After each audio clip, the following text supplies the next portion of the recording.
প্রতীকী খালেদা জিয়ার সেজে র্যালিতে অংশ নেয় ছোট্ট শিশু হুমায়রা জান্নাত প্রার্থনা। গোলাপি শাড়ি, গলায় মুক্তার মালা আর চোখে কালো চশমা, হাতে দলীয় প্রতীক নিয়ে রিকশায় ছুটে চলা মুহূর্তে সে যেন সবার দৃষ্টি কাড়ে। ঢোলের তালে তালে ছোট্ট শিশুর উপস্থিতি প্রতিষ্ঠাবার্ষিকীর অনুষ্ঠানকে করে তোলে আরো প্রাণবন্ত ও আবেগঘন। এমন নানা আয়োজনে ঝিনাইদহের ৫টি উপজেলায় পালন করা হয় বাংলাদেশ জাতীয়তাবাদী দল বিএনপির ৪৭তম প্রতিষ্ঠাবার্ষিকী।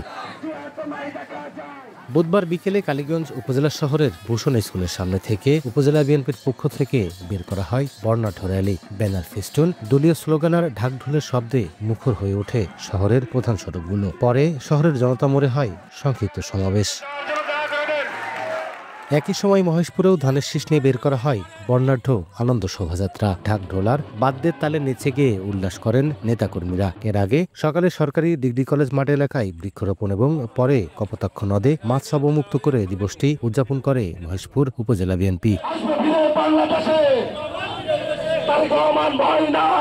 সমাবেশে অন্যায়, অত্যাচার, জুলুমের রাজনীতিকে প্রশ্রয় না দিয়ে দেশ ও জনগণের স্বার্থে কাজ করার অঙ্গীকার ব্যক্ত করেন নেতারা। একই সঙ্গে দলের ভারপ্রাপ্ত চেয়ারম্যান তারেক রহমান ঘোষিত ৩১ দফা বাস্তবায়নে সবাইকে ঐক্যবদ্ধভাবে কাজ করার আহ্বান জানান তারা।